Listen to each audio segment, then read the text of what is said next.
Assalamualaikum warahmatullahi wabarakatuh.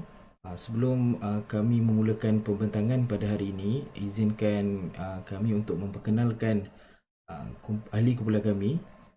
Bermula daripada saya, nama saya Muhammad Afizuddin bin Misdi daripada kelas 4 SPPH. Nama saya Nur Hakimah binti Khalid. Nama saya Nurhanani binti Ma'abul Latif. Nama saya Wan Muhammad Ali bin Wan Muhammad Zaharuddin. Nama saya Muhammad Khairuddin bin Roslan. Okey, jadi tajuk pembentangan kami pada hari ini seperti yang terpampang dalam slide, iaitu perkhidmatan mencegah penyalahgunaan dadah di bawah subjek bimbingan dan kaunseling. Jadi kita masuk kepada subtopik yang pertama, iaitu pengenalan. Okey, pencegahan merupakan strategi jangka masa panjang yang bertujuan untuk melindungi seseorang daripada terlibat dengan penyalahgunaan dadah. Okey, secara umumnya agensi kerajaan dan badan-badan bukan kerajaan kebiasaannya akan merancang dan mengenal pasti apakah punca-punca yang menyebabkan masyarakat ataupun orang cenderung untuk melakukan penyalahgunaan dadah. Jadi daripada situlah mereka dapat merancang cara-cara untuk mencegah penyalahgunaan dadah ni lebih awal lagi. Terusnya, untuk peranan perkhidmatan mencegah penyalahgunaan dadah, ada 3 yang saya dapat kenal pasti, iaitu yang pertama ialah mencegah, iaitu dengan membuat kempen atau program tentang penyalahgunaan dadah. Di sini sebenarnya sama ada agensi kerajaan ataupun badan-badan bukan kerajaan kebiasaannya akan melakukan satu kempen atau program di mana mendidik generasi-generasi muda untuk mengenal dadah dan bukan mengenal untuk mengikuti ataupun menyalahgunakannya, tapi mengenal untuk tentang bahayanya dadah ni, supaya kita tak terlibat dengan penyalahgunaan. Dan juga program ni kebiasaannya mengajar masyarakat untuk mengamalkan gaya hidup sihat supaya kita sendiri tidak terjebak dengan penyalahgunaan dadah. Yang kedua adalah memulih. Okey, untuk memulih, melaksanakan program rawatan dan pemulihan kepada bekas penagih. Kebanyakan daripada agensi ataupun badan-badan bukan kerajaan, dia akan membantu bekas-bekas penagih ni untuk berhenti daripada ketagih dengan dadah ni lah. Dan juga secara tak langsung mereka juga memberi latihan kemahiran kepada bekas-bekas penagih ni supaya bila mereka dah pulih, mereka masih lagi dapat peluang pekerjaan berdasarkan kemahiran yang mereka ada. Okey, seterusnya adalah meningkatkan kerjasama serantau dan antarabangsa dalam memerangi isu dadah. Okey, mengenai poin yang ketiga, ini adalah lebih kepada agensi kerajaan, iaitu agensi anti dadah kebangsaan. Jadi kita kerjasama dengan negara-negara luar dalam memerangi isu ni. Kita ambil feedback daripada mereka macam mana kita nak mencegah penyalahgunaan dadah dan macam lagi lah. Okay, seterusnya saya akan menerangkan bahagian saya untuk perkhidmatan mencegah penyalahgunaan dadah, iaitu kes-kes penyalahgunaan dadah di sekolah. Okay. Artikel yang pertama iaitu bertajuk 1829 murid sekolah rendah menagih dadah. Daripada artikel tersebut, kesimpulan yang saya dapati ialah AADK iaitu satu agensi mengenal pasti terdapat 1829 murid sekolah rendah dan menengah di 178 sekolah di seluruh negara terbabit dengan aktiviti penagihan dadah. Iaitu statistik tersebut dikumpul daripada Januari 2017 hingga Januari 2018. Berdasarkan rekod daripada agensi tersebut, majoriti penagih dadah ni faktornya terbabit dalam penyalahgunaan dadah ialah disebabkan kawan sebaya ataupun peer pressure selain faktor persekitaran dan isu keluarga. Seterusnya yang ketiga ialah pelajar yang didapati positif dadah dihantar menyertai program pemulihan selama 3 bulan bersama AADK. Yang keempat, jika punca daripada masalah tersebut ialah keluarga, perlulah dibabitkan sekali ibu dan bapa. Kalau di sekolah pula, guru kaunseling telah diberi panduan bagaimana untuk membantu rawatan di sekolah. Seterusnya kita melihat artikel yang kedua iaitu bertajuk masalah dadah pelajar sekolah semakin serius. Jadi kesimpulannya ialah Yang pertama, jumlah pelajar yang terbabit masalah itu seperti yang dilaporkan adalah suatu jumlah yang membimbangkan. Jadi pihak berkepentingan termasuk Kementerian Pendidikan Malaysia, pihak sekolah, IBG dan para pelajar bersama agensi seperti AADK perlulah memainkan peranan untuk mengatasi masalah ini. Meskipun dah ada program pendidikan pencegahan ni, ia perlulah dikaji semula. Mungkin terdapat kelemahan daripada aspek fokus dan masa yang diberikan terhadap program pendidikan pencegahan dadah tersebut. Okey, seterusnya saya akan menerangkan tata cara menangani masalah disiplin sekolah. Masalah disiplin itu ialah seperti penyalahgunaan tersebut. Penyalahgunaan dadah, iaitu yang pertama menerima aduan salah laku pelajar atau murid, yang kedua memastikan akan kebenaran aduan yang diterima, yang ketiga setelah pasti buat siasatan untuk membuktikan kesalahan pelajar atau murid. Seterusnya terdapat 5 daripada setelah dikenal pasti, kes tersebut akan dibicarakan. Yang kedua, pelajar mempunyai hak untuk membela diri. Yang ketiga, seorang pelajar tu tidak dibuktikan bersalah jika tak ada bukti kesalahan dia. Yang keempat, jika pelajar tersebut tidak bersalah, pengetua perlulah membuat keputusan bahawa tuduhan tersebut tanpa bukti. Yang kelima, sekiranya pelajar bersalah, pengetua atau guru besar haruslah menjatuhkan hukuman terhadap pelajar tersebut. Okey, jadi itu saja daripada saya. Saya akan meneruskan ahli kumpulan saya lain untuk meneruskan pembentangan ini. Sekian, terima kasih. Okey, seterusnya saya akan menerangkan statistik pelibatan dadah dalam kalangan pelajar sekolah. Okey, di sini kita dapat lihat statistik yang ditunjukkan oleh agensi anti dadah kebangsaan iaitu AADK. So, dalam kalangan remaja itu umur lingkungan antara 13 hingga 18 tahun, pada tahun 2014 seramai 615 orang individu terlibat dengan penyalahgunaan dadah. Pada tahun 2016 berlaku peningkatan, iaitu seramai 810 orang individu yang terlibat dengan penyalahgunaan dadah. Dan statistik ini menunjukkan penurunan pada tahun 2019 hanya seramai 431 orang yang terlibat dengan penyalahgunaan dadah. Okey, seterusnya kita lihat statistik yang dikeluarkan oleh agensi anti dadah kebangsaan mengikut taraf pendidikan. Kita highlight di sini pada peringkat sekolah rendah pada tahun 2014 seramai 2,707 orang pelajar yang terlibat dengan dadah. Berlaku penurunan pada tahun 2016 hanya 2,529 orang pelajar yang terlibat dengan dadah. Dan berlaku penurunan pada tahun 2019 hanya 1,730 orang pelajar yang terlibat dengan dadah. So kita balik pula kepada peringkat pendidikan pada PMR, itu pada tahun 2014 seramai 8,570 orang pelajar yang terlibat dengan penyalahgunaan dadah. Berlaku peningkatan kepada 10,297 orang pada tahun 2016 dan berlaku penurunan pada tahun 2019 iaitu kepada 6,630 orang pelajar yang terlibat dengan dadah.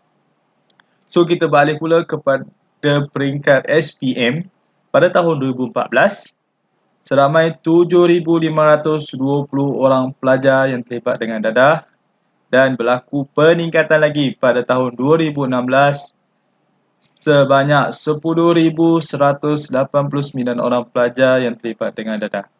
Dan pada tahun 2019 berlaku penurunan kepada 7,522 orang pelajar yang terlibat dengan dadah. So kita balik pula kepada peringkat STPM pada tahun 2014 seramai 184 pelajar yang terlibat dengan dadah. Berlaku peningkatan juga pada tahun 2016 iaitu sebanyak 205 orang pelajar yang terlibat dengan dadah pada tahap STPM dan manakala pada tahun 2019 seramai 118 orang pelajar yang terlibat dengan dadah. So di sini kita dapat lihat bahawa penlibatan dadah dalam kalangan pelajar sekolah amat tinggi. Okey, kita dapat lihat di sini amat tinggi dan amat membimbangkan keadaan sekarang.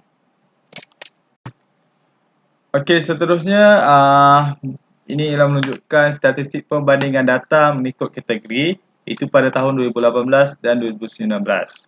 Di sini kategori umur berlaku penurunan 50% antara kanak-kanak umur 0 hingga 12 tahun, dan berlaku penurunan juga 33.1% dalam kalangan remaja, dan berlaku peningkatan pada usia belia dan dewasa, iaitu pada usia belia 6.7% berlaku peningkatan, manakala pada peringkat umur dewasa berlaku 19.9% berlaku peningkatan dalam kalangan dewasa.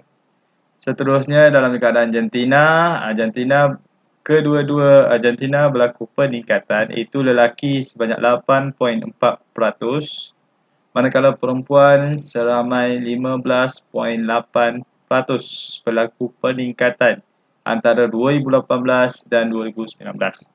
So di sini kita dapat lihat tahap pendidikan. Pada tahap peringkat sekolah rendah berlaku peningkatan 33.3%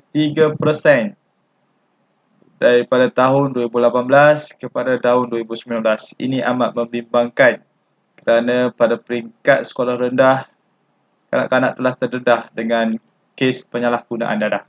So pada peringkat sekolah menengah juga berlaku peningkatan sebanyak 12.4%, iaitu berbanding pada tahun 2018. Dan pada peringkat pengajian tinggi berlaku juga peningkatan sebanyak 2.8% daripada tahun 2018 berbanding tahun 2019. Ini amat membimbangkan kita sebagai warga pendidik yang akan mendidik anak bangsa yang akan memacu negara pada masa akan datang. Sekian saja daripada saya. Sekian, terima kasih. Jadi saya akan teruskan pembentangan ini dengan punca penyalahgunaan dadah di kalangan pelajar sekolah. Jadi punca yang pertama bagi penyalahgunaan dadah di kalangan pelajar sekolah adalah, yang pertama adalah sifat ingin tahu.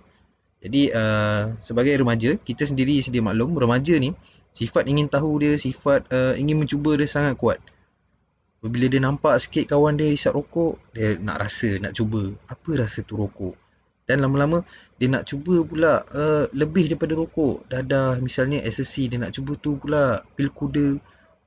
So jadi remaja sendiri kena pandai dan perlu pandai menilai mana satu yang buruk, mana satu yang baik. Jadi punca yang kedua adalah tekanan dari rakan-rakan supaya mencuba. Yang ni memang selalu, kalau kita dapat lihat pada kalangan pelajar lelaki, sifat ingin mencabar kawan-kawan dia. Contoh, kau isaplah rokok ni, tak jantan lah kau kalau tak isap kan, tak macho lah. Itu memang kita selalu dapat lihat lah. Jadi remaja, sekali lagi saya tekankan, remaja perlu pandai dalam memilih dan menilai rakan-rakan dia, dan tahu apa yang diorang buat. Okey, yang seterusnya adalah punca yang ketiga, kejahilan atau menerima penerangan yang silap mengenai bahaya akibat dari penggunaan dadah. Contoh kat sini, saya pernah mengalami situasi macam ni, di mana rakan saya menerangkan sesuatu yang salah dekat saya. Dia kata,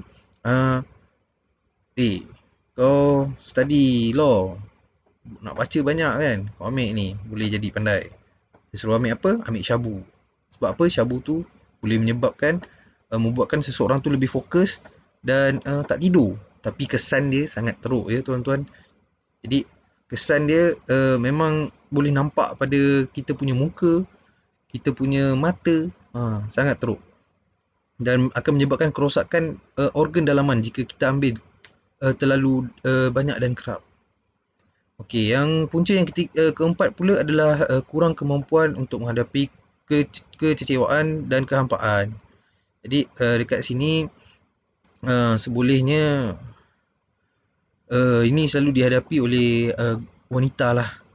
Gagal bercinta lah, break lah. Jadi kita sebagai remaja perlu kuat menghadapi segala dugaan. Okey, punca yang kelima pula adalah akibat keadaan peribadi yang kucar-kacir.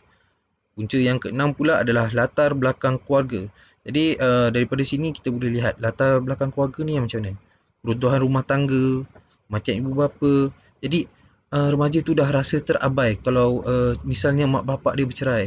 Dia dah mula rasa terabai, dan daripada terabai tu dia dah rasa dia bebas daripada keluarga, dia mula nak mencuba benda-benda ni. Dia mudah terdedah dengan anasir-anasir luar.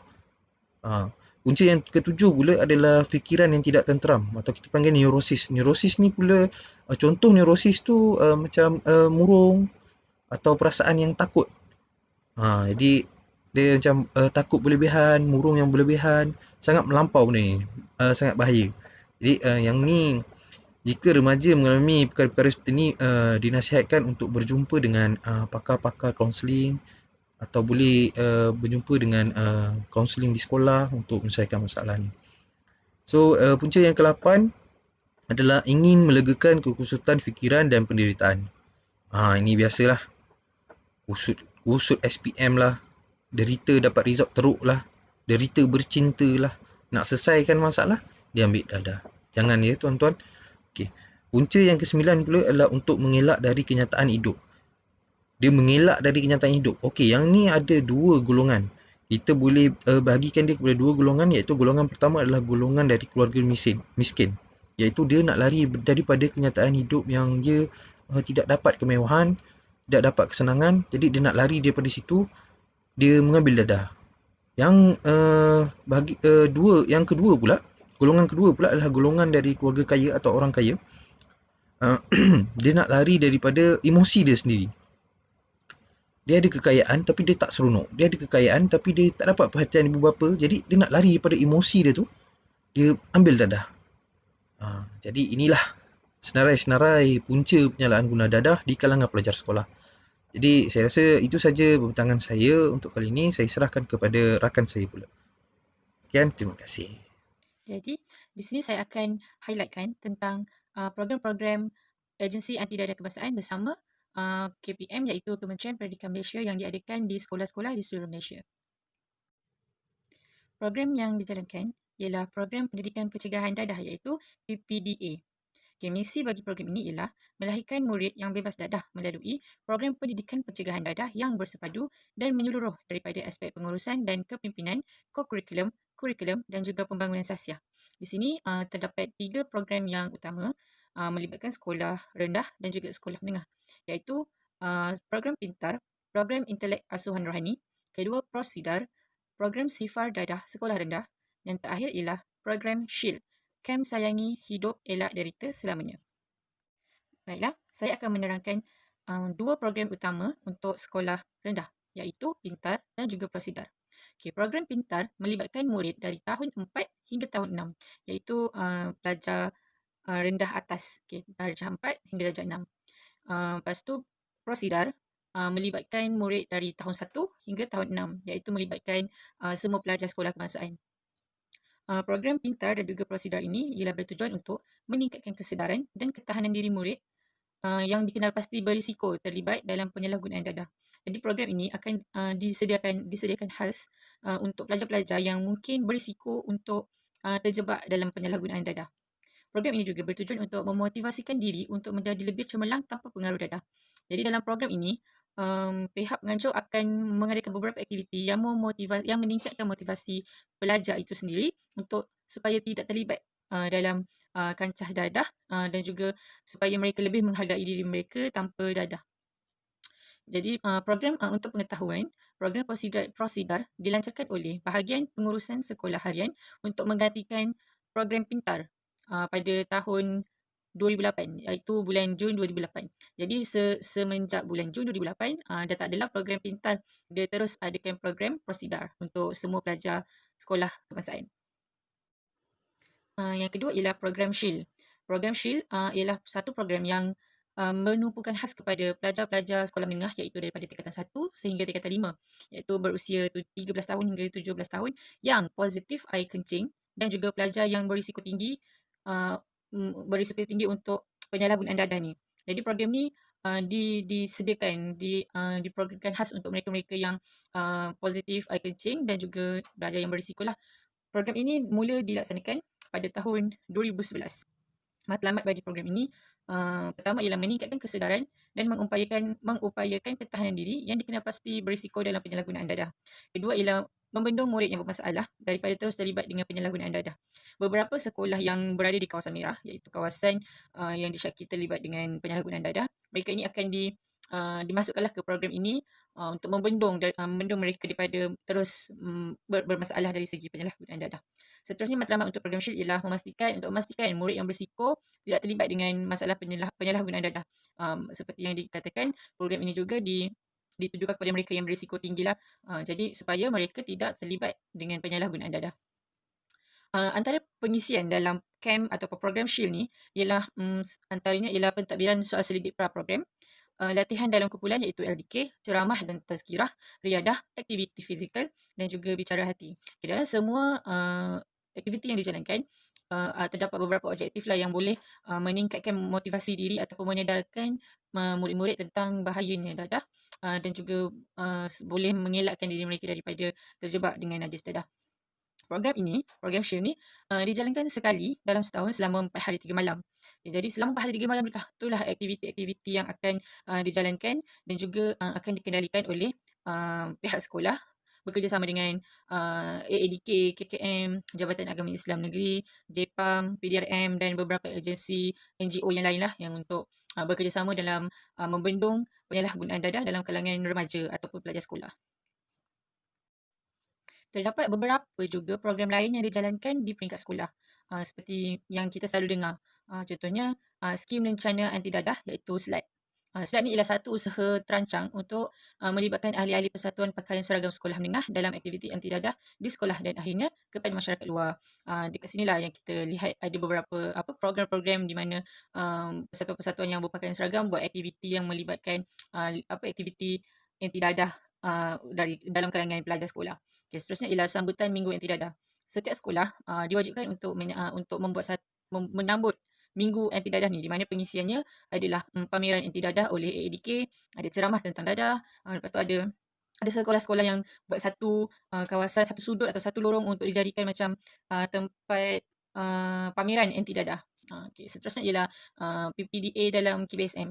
Okay, PPDA dalam KBSM ni ialah pendidikan pencegahan dadah kurikulum bersepadu sekolah menengah, iaitu KBSM lah. Pendidikan ini tidak disampaikan sebagai satu mata pelajaran. Contoh macam mata pelajaran Bahasa Melayu, pendidikan agama Islam, dia bukan macam tu.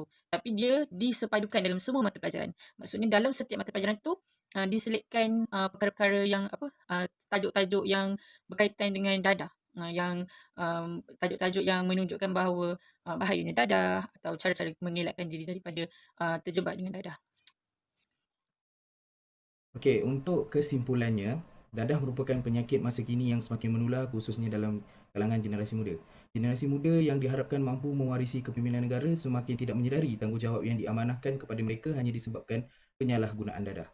Semua pihak perlu bertanggungjawab menjalankan peranan masing-masing dalam memerangi penyalahgunaan dadah.